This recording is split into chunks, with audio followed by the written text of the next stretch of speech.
Hi everyone, my name is Mylène Lapierre and I am the President and CEO of the Chartered Professional Accountants of New Brunswick, or simply CPA New Brunswick to our friends. De la vente au détail et de la fabrication, passant par les technologies de l'information et de l'agriculture, nos membres CPA performent dans tous les secteurs. Ils donnent de leur temps à travailler avec d'innombrables organismes sans but lucratif dans le but de soutenir le Néo-Brunswickois. With our training program and continuous professional development, we make sure that every time your business hires a CPA, you're getting the very best our profession has to offer from advisors you can trust. My name is Heather Wilson, President and CEO at Wilson Insurance. With over 90 years in the business, our expertise is in demand. Our attention to detail gives you the best coverage and value for your insurance. We offer insurance and risk management products to individuals and businesses throughout the Maritimes. Wilson Insurance believes in giving back generously to the communities we serve. It's easy to connect with our professionals. You can call, email, video chat, visit our office, or go to My Wilson app anywhere, anytime. If you need expert insurance advice, call our Wilson Insurance brokers. Rest assured, our professionals know what it takes to simplify your life and business.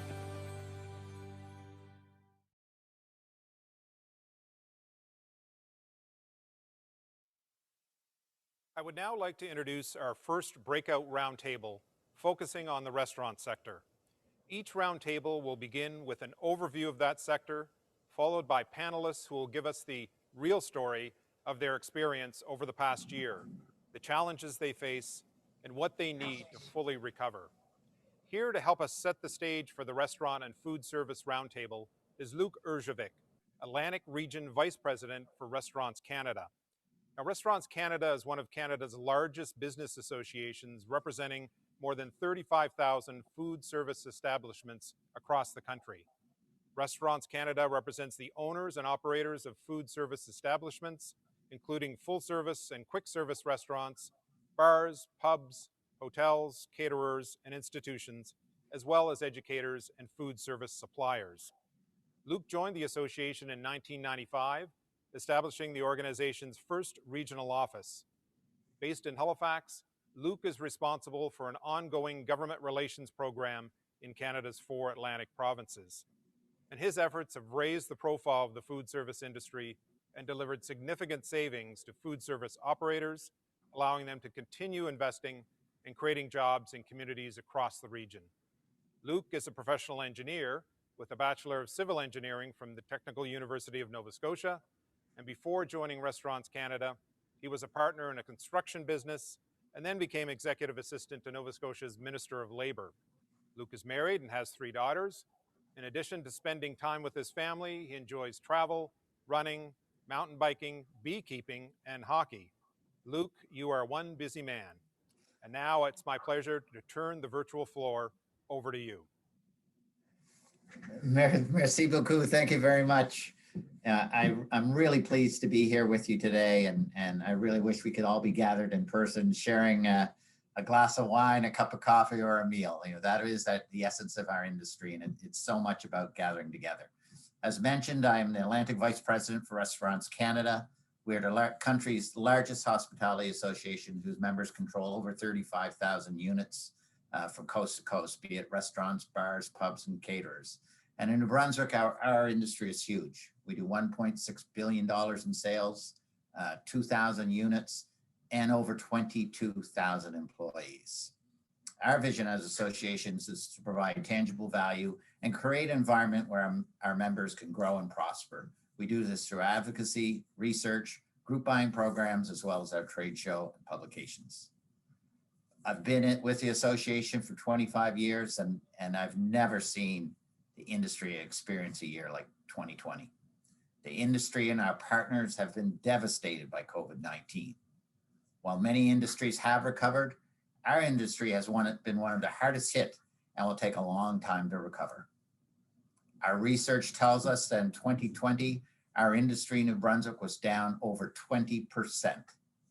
Quick service restaurants, who are already experts at serving customers through takeout, delivery, drive-through, experienced only a 10% decline, while other sectors such as full service and caterers were much harder hit with sales declines of 30 and 50% respectively. Our econometric modeling forecasts that the industry will not return to 2019 sales levels until at least 2023. At the operator level, things are pretty grim. Our most recent member survey says that 65% of operators are running at a loss and another 20% are just breaking even. In terms of employment, we are still down approximately 6,000 jobs compared to February of last year. Now that I've thoroughly depressed you, I'd like to say it's not all doom and gloom.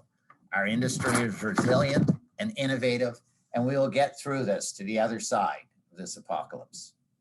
To help set the table for the recovery, I'm pleased to share the stage with two of the best in the business who can share their insight on the pandemic and what it means to the industry. Jean Cormier is a co-owner with his wife, Susan, of Houston Park Social, Cloths, and Hello Donuts. His culinary career has taken him around the world, from chef at the renowned Plaza Hotel in New York City, chef de cuisine at the Fairmont Singapore, and a corporate executive chef in Qatar for a company that had over 50 restaurants in its portfolio. Jean always wanted to return to his hometown in Moncton, where he's a proud UDM graduate, to do what he loves most, creating exciting dining concepts and experience. I can attest from sampling all three of his food establishments that Jean is both a top-notch chef and a fantastic entrepreneur. Welcome, Jean, and let's jump right into the questions. Jean, how has COVID impacted your business, and what did you do to survive 2020 and set yourself up for future success given the circumstances? Well, thank you very much. Thank you, Luke. Thank you, everybody. It's a pleasure to be speaking with all of you today about what I'm so passionate about. As we all know, it was such a very interesting year this year. You know, from our standpoint, having a few outlets that were in different segments, we got to experience some very different scenarios. So, for example, when we were first starting off in March and we started this this road that we're on now, only Clos restaurant was open at that time. So our other outlets were either were not open. So we were looking at, what are we looking at? We are looking at a complete shutdown of the industry, things that are completely mind-blowing, things that you've never dreamt possible, but that was the reality in March. So like everybody else, we closed up our restaurant. We had to lay off some staff, of course, and then we focused ourselves on, you know, bringing groceries to our staff once a week, still keeping a connection like that. But really, there was so much unknown. I mean, it was a very low period, I'm sure, for everyone, you know. So with Clos, we were able to look at how we were going to reset that restaurant. And of course, being a full service restaurant and understanding that it is a bit of a different model, it was definitely the hardest hit within our portfolio. So the recovery is still happening there.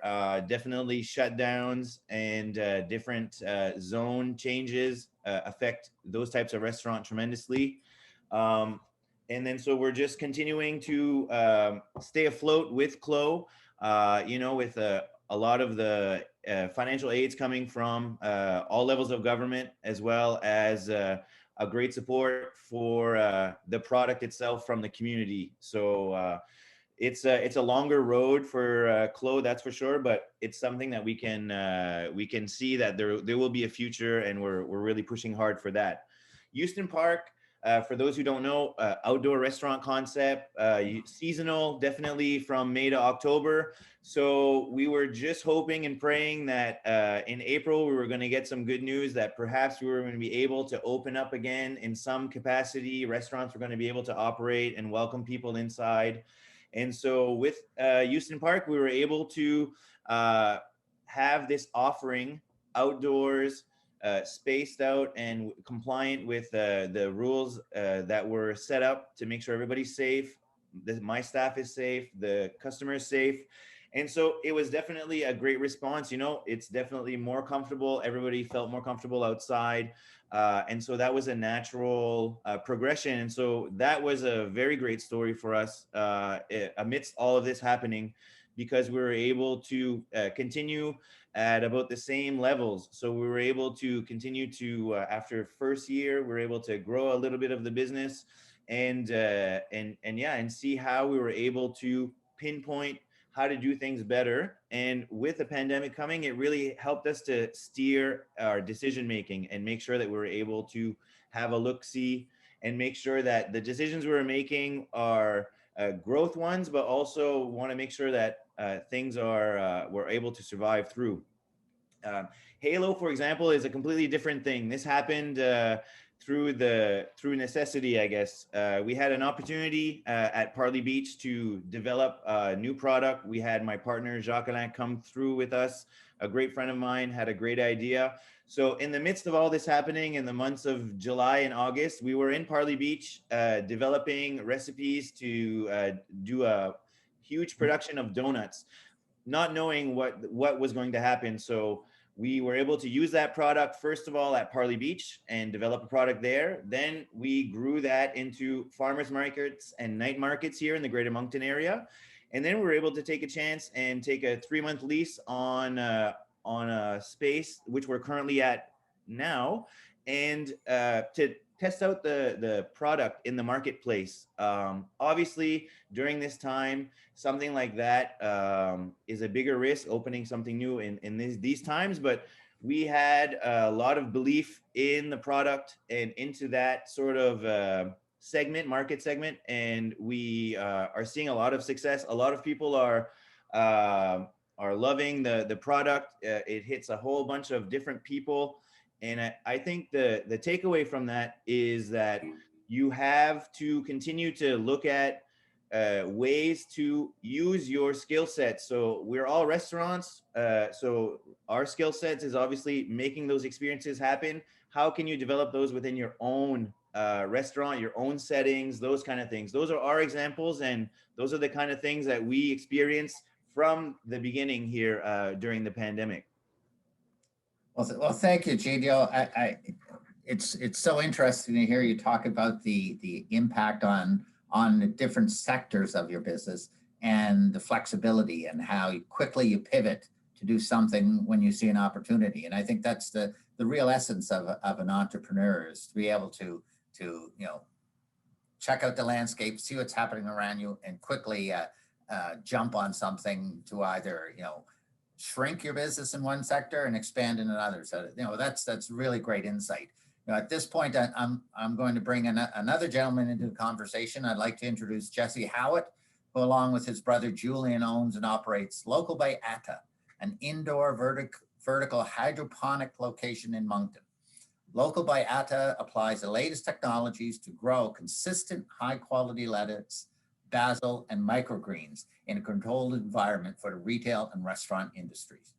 Jesse enjoys the everyday problem solving that comes owning a business and the opportunities it presents to connect. With 3 boys at home, he strives to make the Maritimes a better place to live, work, play for the next generation.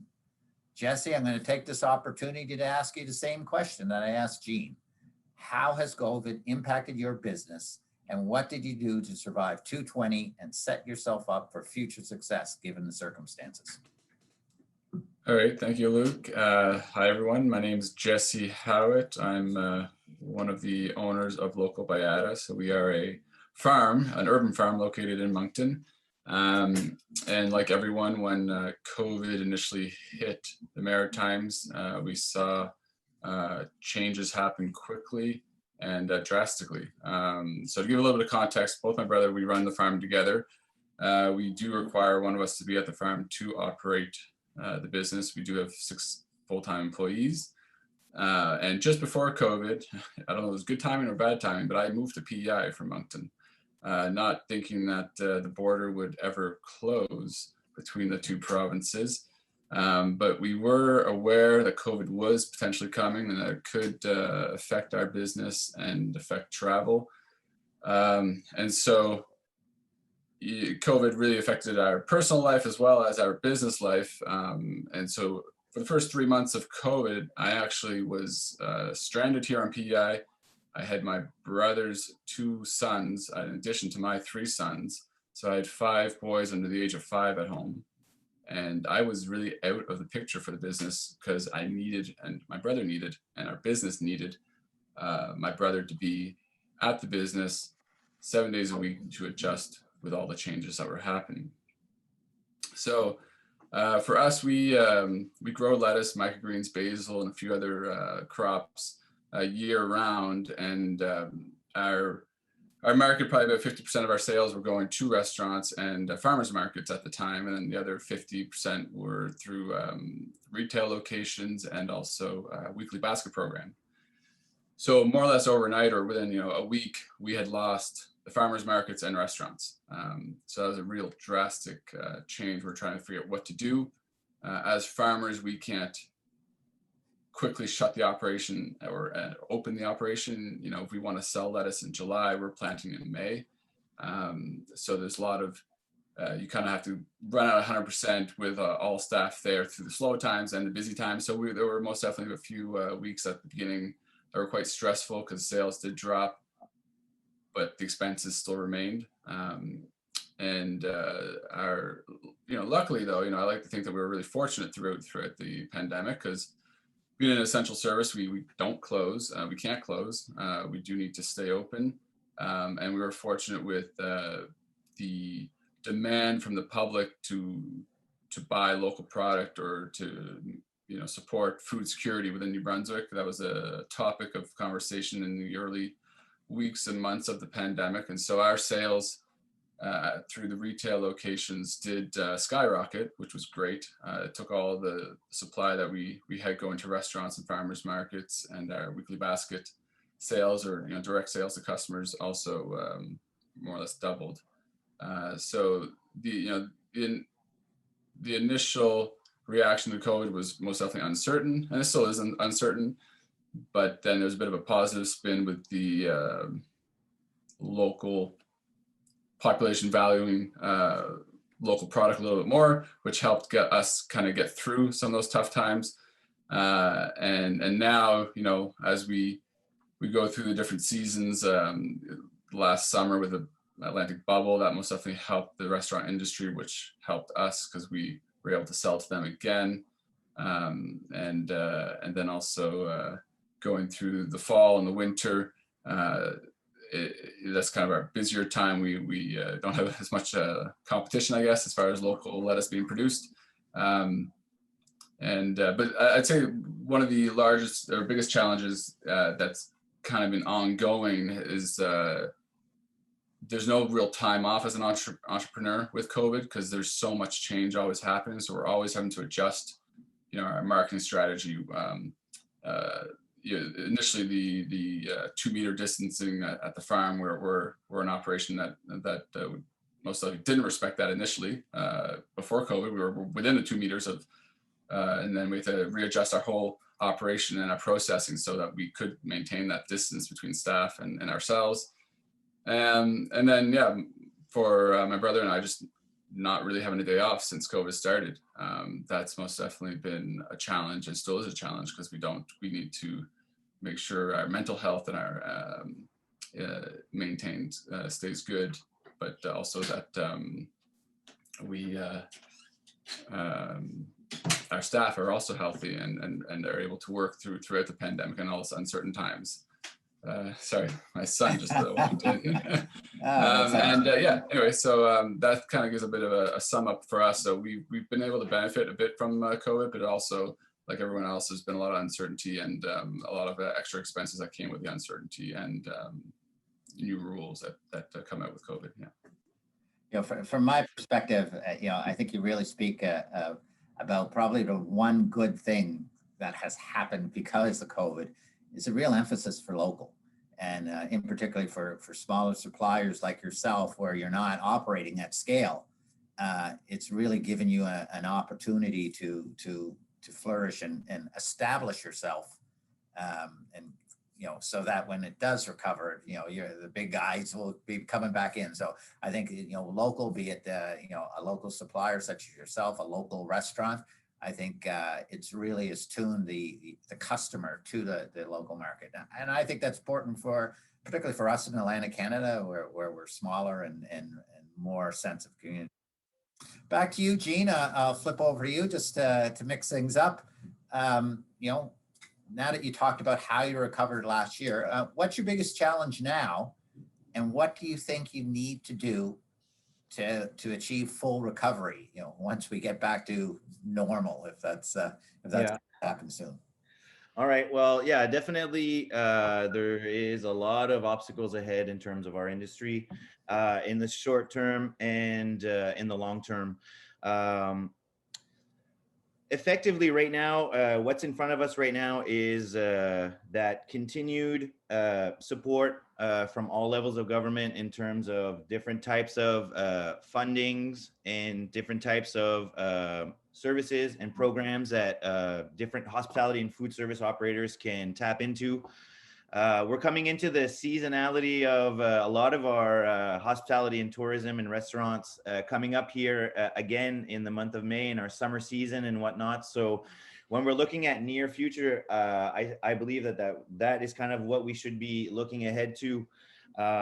You know, obviously we're looking at still the travel restrictions, still the same sort of scenarios. So what do we do different this year as opposed to what you tried last year when it was our first couple of months into the pandemic?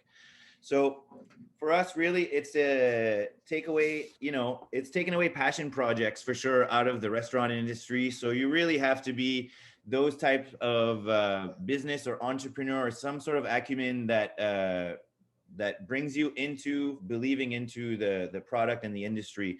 I mean, we were completely exposed in terms of the restaurant industry. If you look around the world and you look at articles that were written about different sort of points that were in restaurants at that time, smaller margins, difficulty in sometimes in finding the staffing and all those kind of issues that come into play.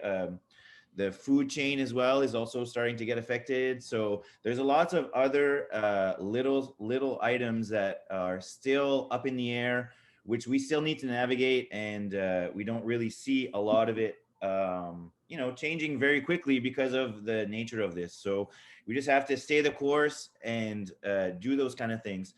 In the long term, well, obviously there's a couple things. In the long term, I think that people are relooking at this whole industry. Is your heart set into it? Is it just part of your business portfolio and it's one of those businesses that you have? Those things will get looked at even harder now. And I think what will happen is that we're going to see in the longer term, it's going to give a chance for new entrepreneurs as well. Through this down phase also comes rebirth, and restaurants are so cyclical in that way. So don't be surprised that you'll be seeing a lot of newer and exciting cultural, ethnic, different diversity in terms of your restaurant scene. You'll see some different people taking chances in terms of what they're going to try out. Maybe it's their chance to take on a spot and to develop their food program and stuff. And that just creates a richer community in terms of the restaurants and the sort of food culture that can be continuing to be developed. You know, we talk about Atlantic Canada and how rich those products are and how amazing the products are. That will continue. We have a great base of really great products. So when things start to reopen up again, I think there's an amazing amount of stories with people like Jesse and other great suppliers and producers to continue to tell those stories and make the area another one of those food-centric travel areas because of the diversity that we have here in New Brunswick and the quality of the products that we have. So that's part of sort of the long-term game. And restaurants and all of us play a role in this huge chain. So it needs to have tourism back into planes, back into hotels, businesses back on Main Street, people back into their offices. What that timeline is, you know, it's a long game. But whenever those mechanisms can come back, then what we do best is to have those accessories to all of that, whether it be business travel or pure tourism. So we're excited to play that role and continuing to be set up in that way. And I think those are the biggest takeaways for short and long term. Well, thank you, Gene. I think you raised two great points. You talked about the need for government support. We're suffering now. Sales are down. We don't see a recovery till at least 2023 for the restaurant industry. And it really speaks to the work of both the Moncton Chamber and Restaurants Canada to ensure that this message gets to decision makers. Because I can tell you from my experience, I don't think there's a full service restaurant open in Canada that would be open without the support of the federal and provincial governments. So it's just so important for us to continue to bring this message forward. Second point I think is really important that you raised is COVID has really made restaurants take a look at their operations and sharpen. Do they shorten the menu? Do they use different products? Do they what they're spending money on? How they work their labor costs? The full gamut. So once in a while, you need something like this just to almost recalibrate in order to move forward. And I think a lot of restaurant owners have done that.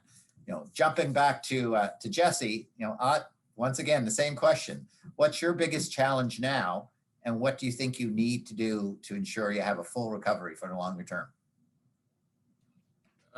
So one of the bigger challenges for us is forecasting sales. So initially when COVID hit and we saw retail sales skyrocket, we thought, great, that's excellent. But is it going to be just for this week or just for next week? How long is this going to last? And so ever since then, we kind of been taking it week for week, but it's hard for us to see what this upcoming summer is going to be. Are the restaurants going to be busy? Is there going to be an Atlantic bubble? Where what kind of movement can we see in the industry? What restaurants will still be open from that were open last summer versus the ones that have closed? So that's most definitely a guessing game, or for us, or we've lost a lot of certainty on knowing what to expect as far as forecasting our sales. Because again, like I mentioned before, if we want to grow lettuce for July, we need to plant it in May. And so we're always trying to forecast what demand will be, 6 weeks to 8 weeks ahead of time. And then one thing I didn't mention earlier is that we're a business of growth. We're a fairly young business, and we've been growing quite rapidly before the pandemic. And so we were already in the process of looking at of expanding our facility. Building our own building, buying some land, all that kind of stuff. But then obviously the pandemic put that all on hold. And so, not sure if that's something that we, can now look into as well as we come out of this pandemic, come out of the shutdowns, and maybe see, the restaurant industry work towards back to normal, I guess, back to 2019 numbers. If so, then, we could use more product ourselves. And then again, one of the bigger challenges, is just maintaining that good mental health for ourselves and our staff. That's kind of we feel like we're not running a race here. We're doing really a marathon. And so kind of pacing ourselves throughout this pandemic, not really knowing when it's going to end, making sure that we do take precautions so that we try not to overwork ourselves and that we can work through the whole pandemic. And then, the whole question about recovery, I kind of wonder, what is a full recovery? Are we going back to before COVID-19? Has the food landscape changed permanently? Demand for local product, is that going to stay high even in the coming years? Or is it going to fade back to what it was before? That's something that we're still not entirely sure. And I guess time will tell. And so, for us, maybe a full recovery is us actually expanding our business and kind of going back to what we were doing before COVID and trying to grow the industry. But it is hard to say what the full recovery will look like. Well, thank you, Jesse. Gene, back to you. You've been in the restaurant business a lot of years, and you understand the industry, Gene. In February, it's the toughest time of year. Sales are slow, business is slow. Put COVID on top of it. You've accumulated lots of debt. You're with restrictions, you're only open at a certain level. So it's fair to say that a lot of restaurant operators are probably, emotionally strapped, almost even depressed at the situation right now. What advice would you have to them to give them the gas in the tank to make it to spring and to the recovery? Is there any advice you'd like to share as someone who's traveling a rough road of slow sales, restrictions, accumulation of debt? Any advice you want to share? Sure. I mean, what we're looking at is unprecedented, right? So when extraordinary things like this happen, I think it's really time to check on your level of commitment to your business and what does that mean to you. So I think looking at ahead already, looking at the springtime, yes, we're in the doldrums of winter right now in February. There are some good things to take away from this. We are in the middle of February, but I'm sure that with all this aspect and turning in to looking at local and looking at independent suppliers and restaurants and stuff, the community is behind us. So we need to give them a product or give them a reason to come and visit us and come and visit us again. So that's up to all the people who are running their businesses and restaurants to figure out what is that niche thing. What are like my base clientele? What are they absolutely looking for?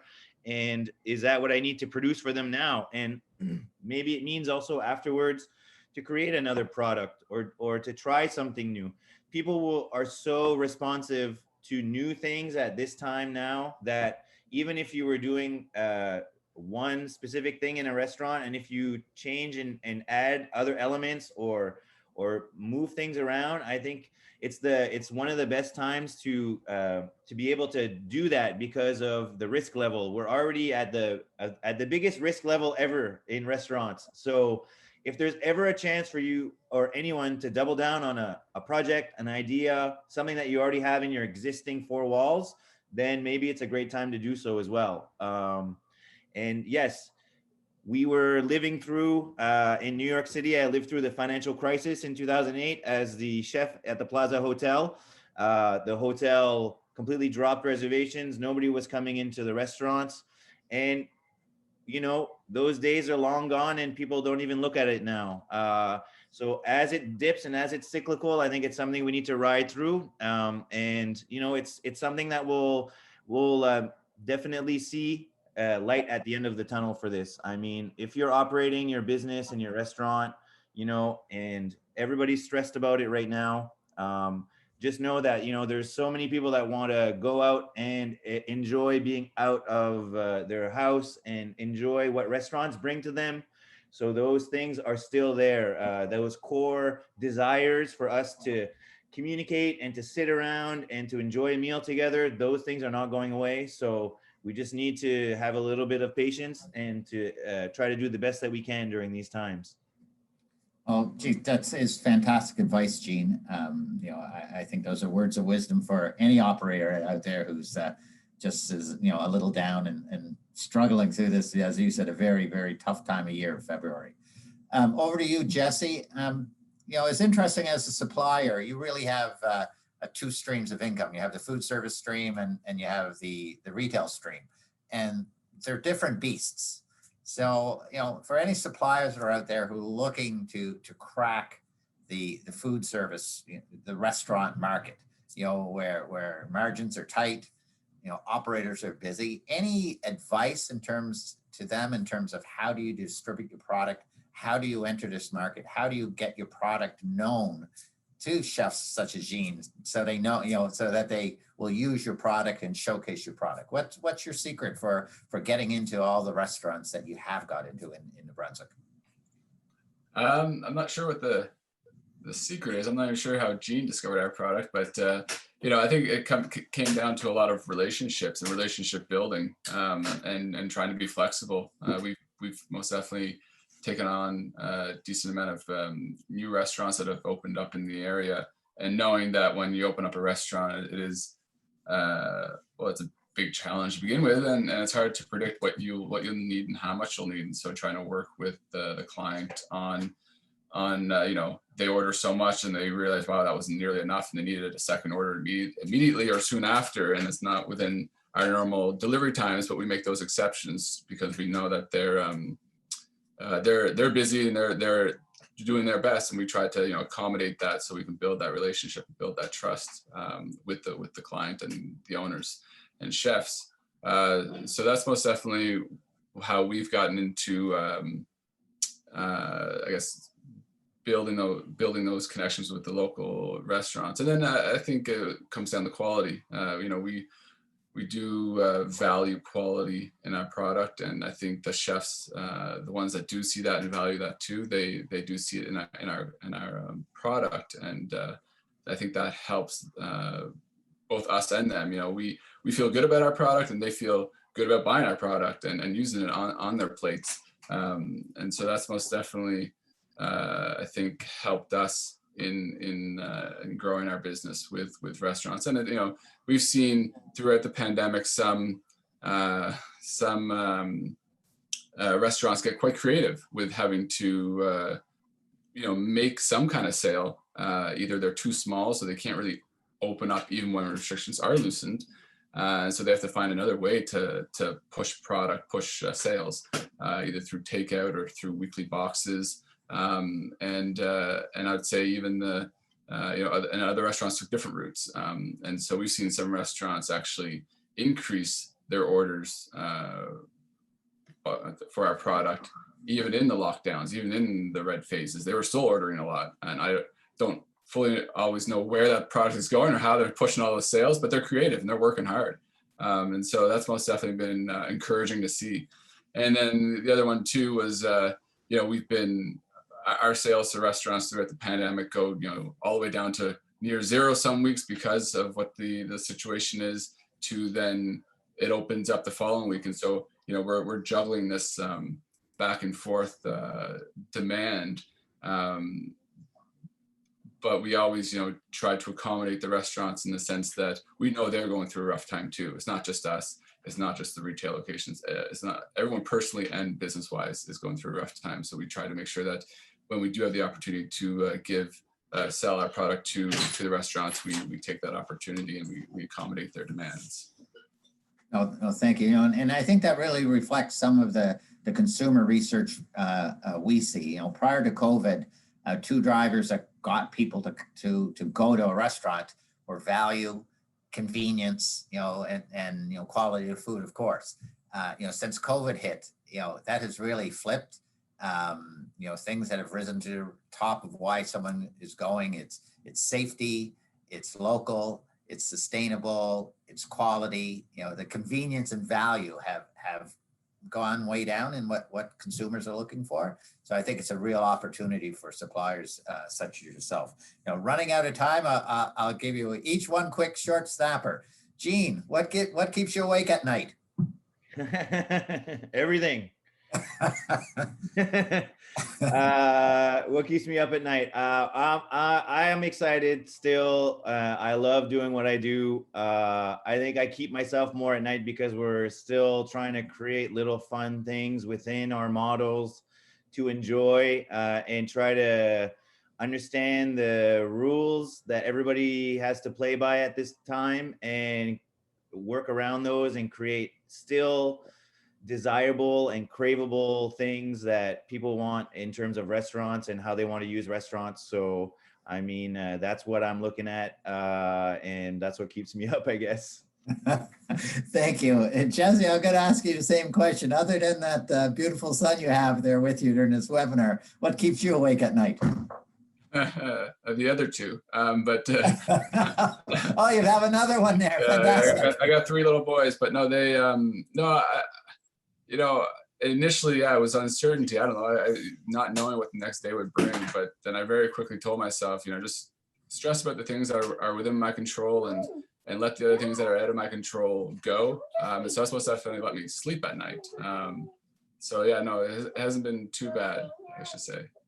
Okay, well, look, thank you. On behalf of both the Moncton Chamber of Commerce and Restaurants Canada, we really appreciate the two of you sharing your insight, you know, really laying bare your business and how you feel about the pandemic and your experience. So I'd like to thank both of you for joining us, sharing your words of wisdom, and hopefully there have been a few nuggets there that can help suppliers and restaurateurs and other entrepreneurs get through this tough time. So thank you very much for your time, guys. Yeah, thank you. Thank you very much. Pleasure.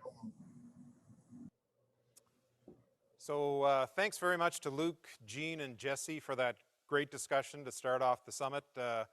Luke and I have been on numerous conference calls together, probably more than we care to remember, trying to strategize about how to access the best government supports for our members, and we really appreciate the support of Luke and Restaurants Canada.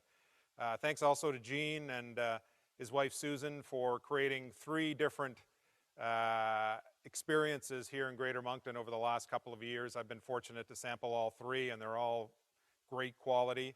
And I think perhaps opening Halo Donuts, a boutique donut shop in the middle of a global pandemic, rates as one of the high points of the last year. And last but not least, Jesse, you know what I think about your product. I buy it every week. And I just want you to know that we've just ordered a special Medal of Survival for you and your partner for taking care of 5 boys under the age of 5 during this pandemic. And we appreciate the guest appearances by a couple of them this morning. So as promised off the top, we will be taking a break between each part of the program, and the time for break number 1 is right now. So feel free to grab a coffee, answer an email or 2, and we will see you back here online at 9:50 sharp for our first keynote speaker of the day. Thanks.